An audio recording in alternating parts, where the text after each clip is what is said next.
Welcome to the Wealth Wisdom, where money has history and knowledge becomes power. Imagine this. A family sits at their kitchen table, bills stacked high, calculators out, staring at numbers that never seem to add up. Every month, they work harder, pay more, and yet, their dream of financial security drifts further away. You might think they're just unlucky, or that the system is neutral. But what if I told you that there's a deeper, invisible mechanism at play? A system designed not with guns or armies, but with numbers, contracts, and promises. A system that controls citizens quietly, efficiently, without ever needing to show force. This is the power of debt. It sounds counterintuitive. Debt, after all, is supposed to be voluntary. You borrow money, you repay it. Governments borrow to build roads, schools, and infrastructure. Banks lend to businesses to grow the economy. But the truth is darker, subtler, and far more pervasive. Debt is not just a financial tool, it's a lever of control. And nations have been wielding it for centuries to shape behavior, influence choices, and maintain power, all without firing a single shot. To understand how this works, we need to go back or way back to the origins of credit itself. Long before modern banking, societies were built on trust, barter, and obligation. Farmers would lend grain to neighbors in times of scarcity. Traders would extend goods on promise of future payment. Debt was personal, tangible, often enforced by community pressure rather than law. It was immediate, and its consequences were clear. But as kingdoms and empires grew, debt became a tool of scale. Kings and emperors needed armies, infrastructure, and luxuries, and yet, treasuries were finite. Coins could be minted, taxes could be raised, but both were limited. The solution: borrow, promise future revenue in exchange for immediate resources. This shift marked the first evolution of debt as a lever of power. Those who controlled the lending controlled the bourgeoisie, from individual peasants to entire city-states. Ancient Rome offers a striking example. Citizens who fell into debt faced property seizure, enslavement, or imprisonment. Debt wasn't just a financial liability, it was a social cage. The state itself leveraged debt to extract labor, loyalty, and obedience. It was effective because it appeared voluntary. People had agreed to the terms, but the consequences of failure ensured compliance. Fast forward to medieval Europe, and the pattern repeats. Monarchs borrowed from banking families to fund wars, castles, and courts. The Medici of Florence, the Fuggers of Augsburg, these families were not just wealthy. They were powerful because they controlled the flow of money. Every loan came with strings attached, influence, loyalty, sometimes outright control over policy decisions. Nations were being quietly shaped by the terms of their debts long before citizens even knew the mechanisms existed. By the 17th and 18th centuries, sovereign debt became a formalized system. Governments issued bonds, promising interest payments over decades. Investors bought them, fueling wars, trade expeditions, and colonial expansion. On paper, it was mutually beneficial. The state got capital, the investor got profit. But here's the twist: when debt grows faster than revenue, repayment requires new borrowing. And when that cycle continues, control begins to shift. Nations may appear free, but every dollar owed is a tether, linking citizens indirectly to the priorities of lenders and policymakers. The Industrial Revolution amplified this dynamic. Entire populations became dependent on wage labor, while governments increasingly relied on credit. Public debt became normalized. Citizens took on personal debt to survive or aspire. Mortgages, business loans, tuition. Governments took on public debt to fund development, and all the while, the relationship between money, power, and control became more entangled. By the 20th century, the debt system had evolved into a sophisticated machine. The creation of central banks, most notably the Federal Reserve in 1913, centralized the control of credit and currency. On the surface, The Fed was meant to stabilize markets, prevent panics, and promote economic growth. But centralized control of money also centralized power by deciding interest rates, regulating lending, and creating money out of thin air. Central banks gained the ability to shape the economy and, by extension, citizens' behavior without using any force at all. Consider World War I and II. Governments needed enormous sums to fight global wars, printing money, borrowing from domestic and foreign investors, and leveraging citizen taxes became the backbone of national survival. Ordinary people bore the indirect cost, inflation, scarcity, and rising taxes. Direct coercion wasn't necessary. The economy itself compelled compliance, while debt obligations ensured that citizens remained tied to state priorities.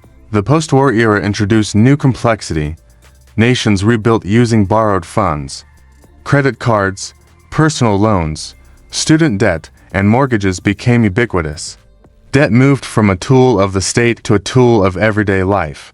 Suddenly, individuals were financially tethered to banks, employers, and governments simultaneously. Every loan, every mortgage, every student loan carried a subtle lesson: compliance, productivity, and obedience were rewarded, while failure had immediate and lasting consequences.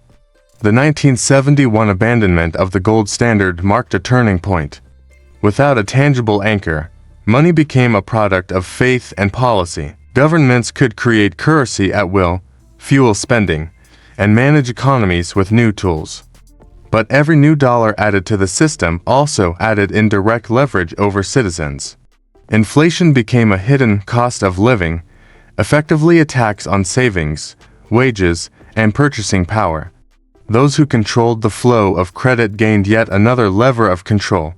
Fast forward to today. Sovereign debt in the U.S. exceeds $33 trillion.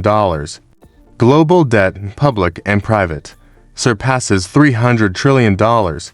These numbers are abstract, but the human impact is real. Citizens are bound by mortgages, credit cards, student loans, auto loans, and medical debts. Governments use fiscal policy, interest rates, and monetary interventions to influence behavior. When rates rise, borrowing becomes expensive, consumption slows, and citizens adjust their habits. When rates fall, spending and investment increase, but the hidden cost of inflation erodes savings. Every action reinforces the power of debt as a tool of control. It's a system that doesn't rely on force. You don't need armies knocking on doors. You don't need police enforcing compliance. The structure itself, the interwoven web of loans, interest, wages, and taxes, disciplines behavior. Citizens work longer hours, take on more loans, and defer choices because the system demands it. Debt ensures that most people prioritize repayment over dissent. It aligns personal incentives with state and financial objectives. And there's a darker twist. Because debt is intangible and abstract, it's easy to obscure. Inflation disguises it. Economic growth masks it. Complex financial instruments hide it. Few notice until the consequences: high housing costs, crushing student loans, stagnant wages, are undeniable. By the time the average person recognizes the burden, the system has already conditioned behavior for decades. History is filled with lessons. Greece, Argentina, and countless nations have faced sovereign debt crises. Citizens aren't imprisoned, their choices are restricted. Governments impose austerity, reduce services, and increase taxation. Social unrest emerges, yet control persists. The population complies because alternatives are constrained. Debt shapes behavior without overt coercion. The lesson is not merely economic, it is profoundly human. Debt controls choices: where you live, how you educate your children, the risks you take, even the life you imagine possible. Entire generations are subtly guided, nudged, and constrained by numbers on a balance sheet. And yet, the system rewards those who understand it, those who hold assets that appreciate with inflation, who can borrow cheaply and invest wisely, accumulate power. Those tethered to wages, fixed incomes, or depreciating cash lose influence. Debt becomes both the mechanism of control and the reward system for the elite. Think about the modern household. A young adult graduates, accumulates $50,000 in student loans, rents an apartment, and works a modest job. They aspire to buy a house, save for retirement, maybe start a family. But the invisible chains of debt, mortgages, interest, inflation, taxes, dictate choices long before policy or law intervenes. By design or default, debt disciplines behavior more efficiently than any police force. The cycle repeats every generation. Citizens accept loans to achieve freedom, yet those loans bind them tighter. Governments and financial institutions maintain the appearance of opportunity, while the structure enforces compliance. Economic crises, recessions, and inflation spikes serve as reminders. The system is unforgiving, yet it feels normal. It is invisible, yet omnipresent. And here's the most unsettling reality. Most citizens never realize the extent of the control. Debt is framed as personal responsibility, as choice, as freedom. Yet beneath the surface, it is a tool of governance, social engineering, and hierarchy reinforcement. So, what can we take away from this century-spanning story? First, understand that debt is power, not just for governments or banks, but for those who hold leverage over money itself. Recognizing this is the first step toward agency. Second, your financial choices matter far beyond your personal life. Repayment schedules, interest rates, investment decisions, they all influence your independence, your freedom, and your resilience in a system designed to constrain behavior. Awareness allows you to act strategically rather than react blindly. Third, history repeats. Nations have used debt to shape populations, reward elites, and enforce compliance without guns or prisons. The same principles exist today, disguised in credit cards, mortgages, and central bank policies. Knowledge of these mechanisms is not just informative, it is protective. Debt is invisible, relentless, and systemic. It is a tool of control that has evolved over millennia, refined from the Roman Empire to modern financial institutions. It disciplines, constrains, and redirects behavior, all without the need for overt force. The power lies in understanding it, questioning it, and learning to navigate it. Only then can individuals regain agency over the financial chains that so subtly shape their lives. Once you see debt for what it truly is, the world looks different. What once seemed normal, rising costs, limited choices, the pressure to work longer and borrow more, now appears intentional, structured, almost predictable. The challenge is to respond, not with fear, but with knowledge, strategy, and foresight. Because in the end, control without force is the most efficient power of all, quiet, invisible, and all-encompassing.